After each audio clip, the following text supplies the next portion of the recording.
Welcome back to my channel. Today is an exciting day because we're diving into a treasure trove of new art supplies. I've got a fantastic lineup of gouache paints, colour pencils, acrylic markers, neocolours and loads more. In this video I'm going to unbox each item and test the unique characteristics, so stick around to discover more about these fantastic materials. Hi, I'm Omar. I'm an artist, illustrator and author, and I help other artists improve their skills by sharing my knowledge from filling 50 sketchbooks. The items in this box from Cass Arts had actually been here for about 3 months and I just hadn't got round to making this video. Let's try these Liquitex first. I'm just going to use this cartridge paper by Darla Rowney. It's just bog standard art paper.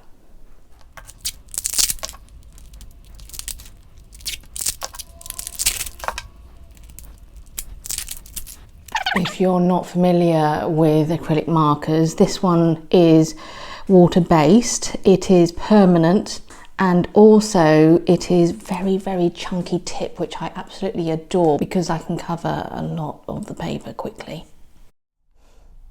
If we look carefully on the side of the marker, it says 8 to 15 millimeters, so that must correspond to where it's flat tip like that, and also you can apply it this way around as well. This first one that I'm trying out is called Bright Aqua Green, and you have to give them a good shake first.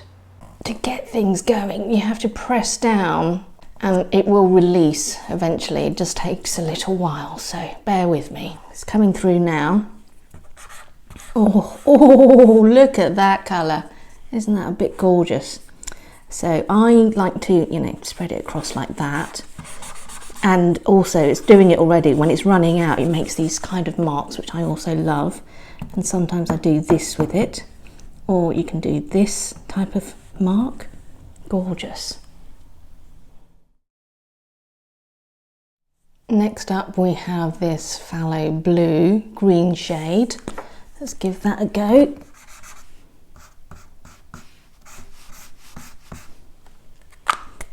That is going to look gorgeous in a landscape with the sky, I think.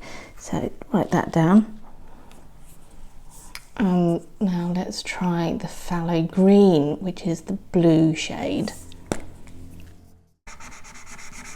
Oh, I'm quite surprised. It's quite close to this aqua green. It's quite close, but different.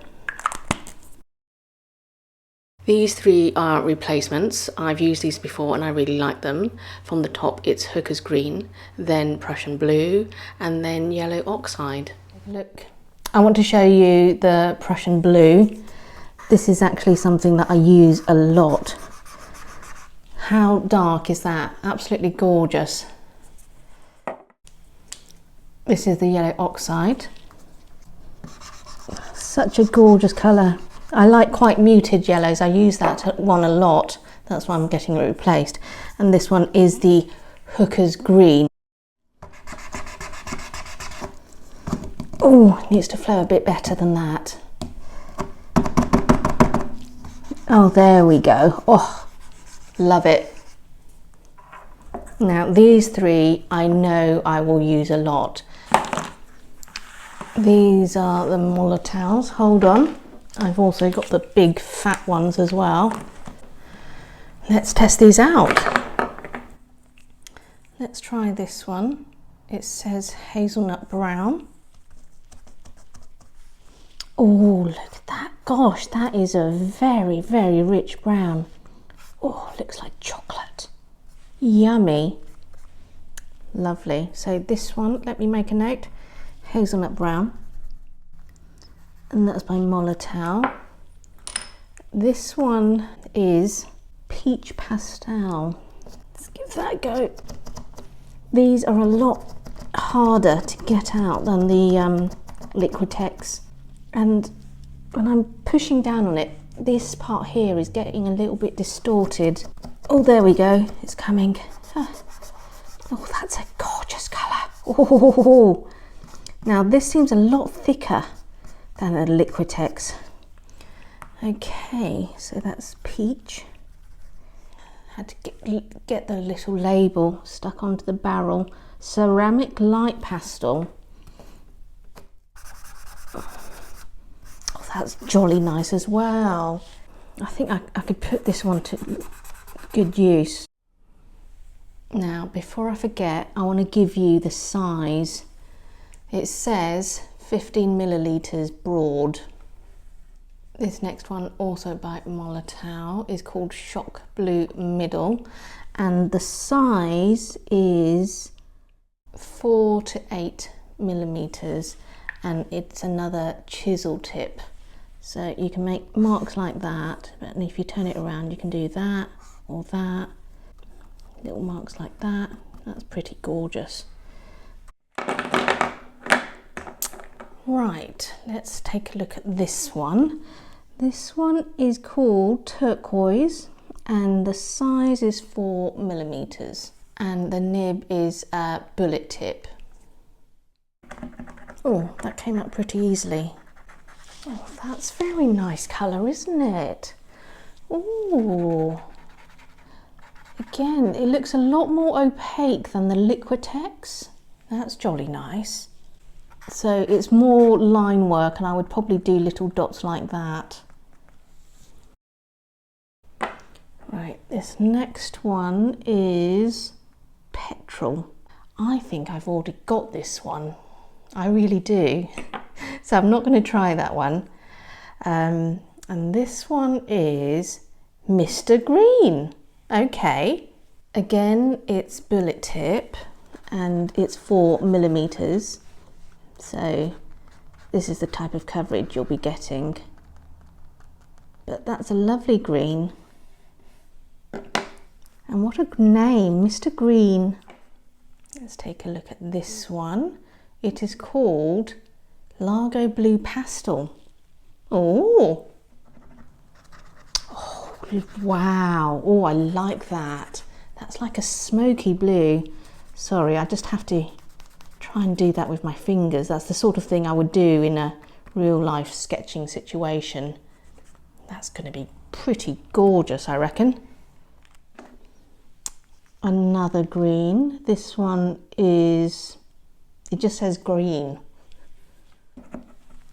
Right, this, oh, it's pretty bright, but look, it will probably show up on all of these.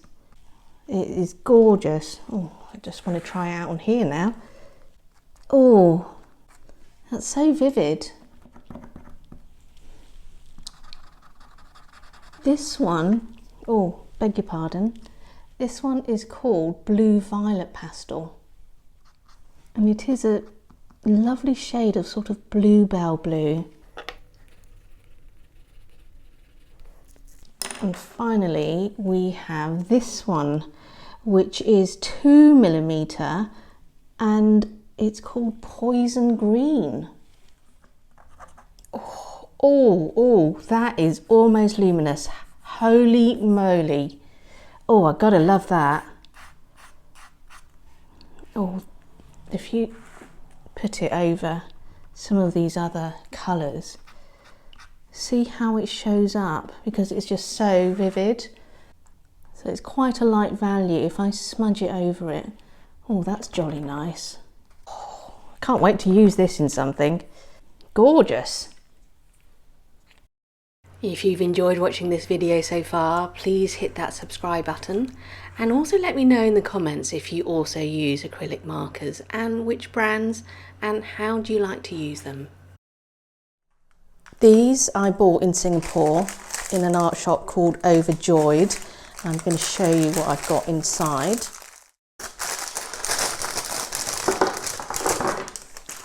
So we have some gouache, and I don't often use gouache, but oh, sorry, before I forget, these are by the brand called Holbein, and they're from Japan, and I bought them in Singapore because they're a lot cheaper. Just now I said these are gouache, but these are actually slightly different to each other.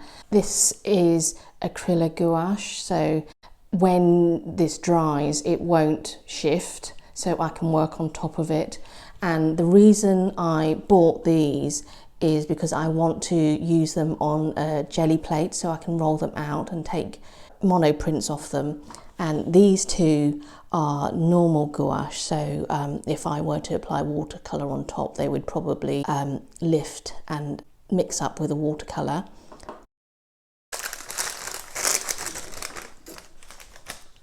And in here we have some coloured pencils, again by Holbein. I just wanted a bit more variety in some of my pencil choices. So let's try these out now. First off, we have Peacock Green. I can tell already these aren't as kind of creamy as the Luminance, but it's not bad. Now this one is Olive Green. I've probably got something fairly similar in my Luminance, but they do go on incredibly well. I think if I press a lot harder, it works in the way that I prefer. Now I have bought 2 reds because I don't actually have that many reds in my collection at the moment. So this one is Signal Red. That's on the pinkish side. And this one is Scarlet. Oh, that's more orangey and warmer. Moving on to this one, which is Salmon Pink. That is rather gorgeous. Now I don't have colour like this at all. Apricot as a coloured pencil. It's quite similar to Salmon Pink, but it's a bit warmer, more yellow. And now we've got slightly more neutrals. This one is Warm Grey. Oh, that is nice. I've probably got more cooler versions, cooler greys in Luminance at the moment. And this one is Raisin. Oh, something fairly similar, but I'm going to have to do another video where I compare and contrast them. And Burgundy. Oh, that is a very, very rich colour. Nice. And the last coloured pencil I tried out was Grape. That is rather gorgeous. I love these 3, and I tend to use the darker neutrals for details and outlines.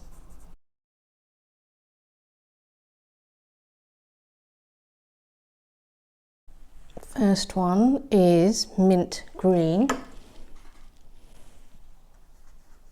Oh, that is a bit gorgeous. One thing that I do tend to do is water down my watercolour, water down my gouache, but as I am going to be using this as probably rolling out in jelly plate, I just want to see, you know, something. Oh, that's going to look gorgeous. Okay, so that's Mint Green. This one is Olive. Oh, look at that. Oh my gosh. Oh, that is going to be gorgeous for what I've got planned. I want to do landscapes by using creating mono prints. This one is very gorgeous. Oh, sorry. This one is called Ash Yellow, and I think it's a lot more earthy, a lot more neutral, but still gorgeous. Look at how it combines with that one. Now this last one here is Ash Green. Love it. Oh, I love it. I love it. I love it. Now if I combine it with this one, how does that look? Lovely. Oh my gosh. I'm going to really look forward to using these. So this one here is Patina, and this one here is Blue Black. Oh, that is like an emerald green, really, really vivid. And this Blue Black, oh, that's what I thought. It looks like Payne's, very similar to Payne's Grey. Just put a bit more on there because I watered it down a bit too much. Gorgeous, gorgeous. Now I am very mindful that these, once they're dry, they will not be, I won't be able to reactivate them. So I'm going to just quickly fetch a sketchbook and just slap them in there. I've just started this little sketchbook here. It's a Molle watercolor sketchbook, and I've been trying to go out every day just to sketch something that's in my neighbourhood. Emma Carlisle was the person who first filled a sketchbook called 30 Paces from Home, and I'm trying to do the same. So this is literally down the road from me, and I started creating panels, pre-prepared panels with colours in it, so I don't want to waste these colours, so I'm just going to quickly fill these in. I don't have to do panels, but it helps me to concentrate on composition when I'm out and about, so I'm just going to quickly slap these on. And if you know my other work about using textured backgrounds, this is pretty much the same technique. And oh, lovely. Oh, that's going to be gorgeous. I do have another YouTube video where I show you this technique using inks, and it's pretty much the same concept, so I'll link that in the description below.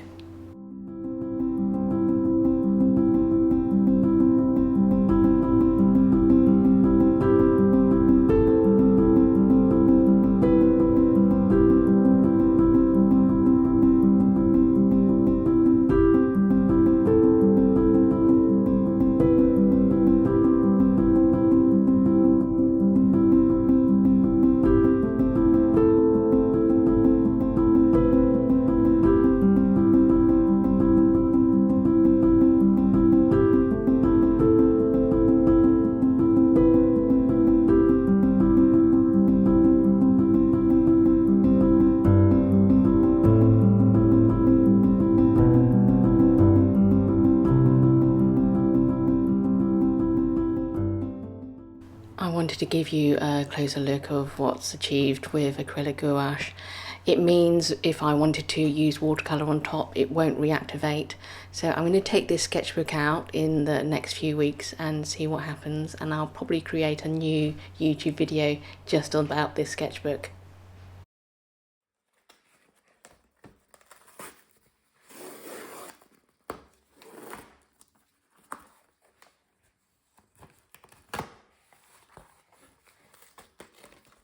Let's see what we've got. We've got some Acrylic markers. Oh, they look quite similar to each other. And in this box, we have got got some empty pans, some watercolor pans,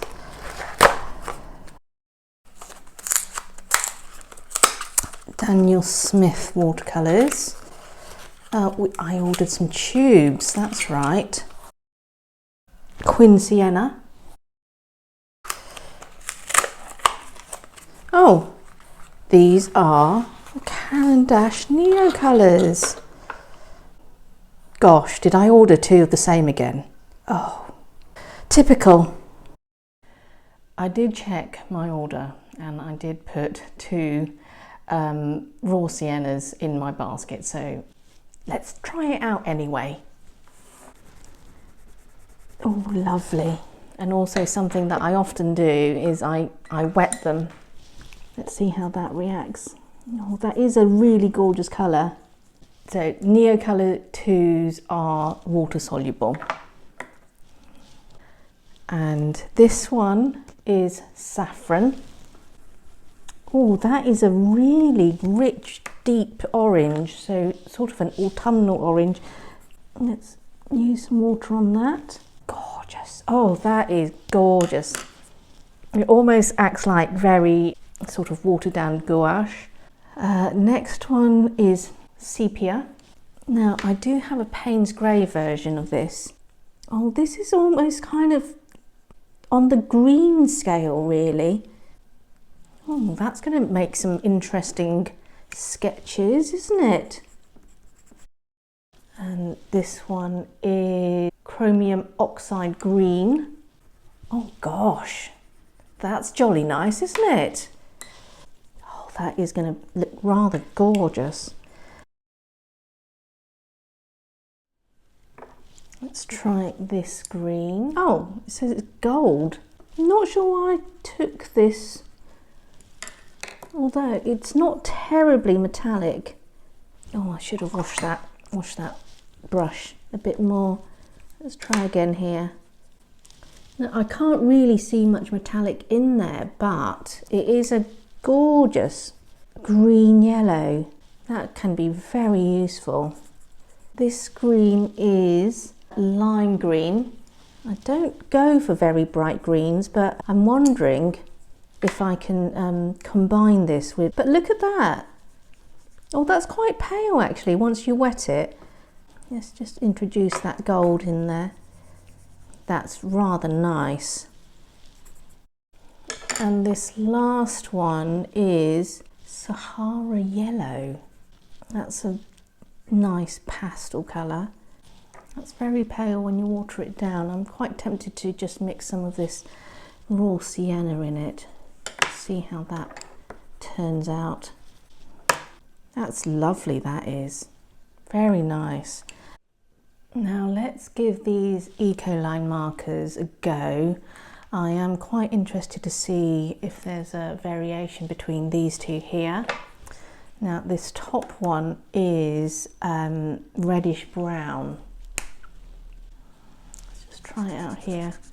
Oh, that's kind of like a berry, and I'm always happy to see if this is slightly water soluble. Okay, that's interesting. This one, oh, this is more kind of a brown. This one is actually called mahogany.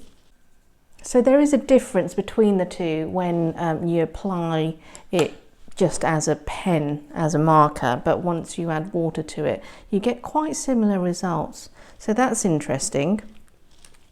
Let's look at this too. This is deep ochre. Oh, that is nice. That is the sort of colour I would definitely use. And this one is bronze green.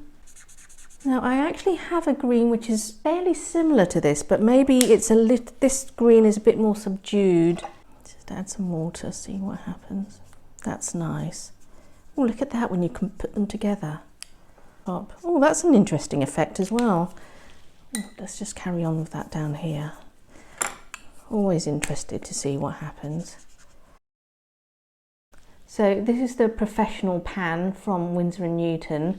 I've not tried this one before, and I often buy things in pans first to see if I like them rather than paying for a tube.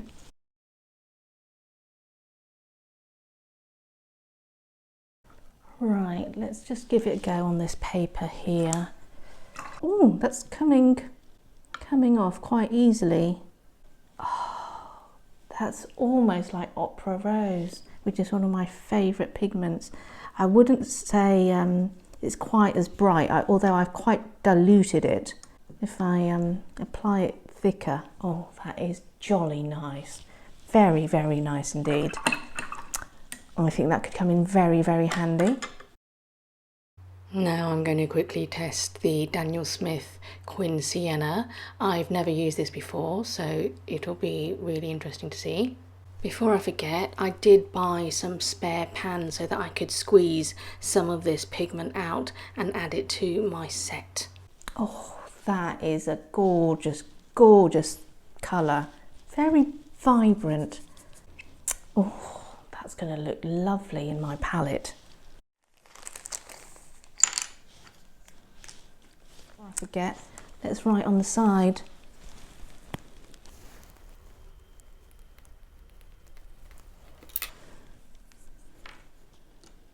And I'll pop a bit in there. Yes, it is pretty mucky, but I think I'm going to pop it here next to my reds. Now you can see there's a lot of spaces in here, and I'm going to create another video where I'm going to fill up the rest of these with more pans of different pigments. I've actually taken pigments out that I'm not really using very much, so I'm going to add some new ones, and that'll be a separate YouTube video. If you've enjoyed unboxing and testing these incredible art supplies, don't forget to give this video a thumbs up and share your thoughts in the comments below. Do subscribe for more creative content, and I can't wait to see you in our next colourful adventure. Until then, stay amazing, keep creating and stay inspired.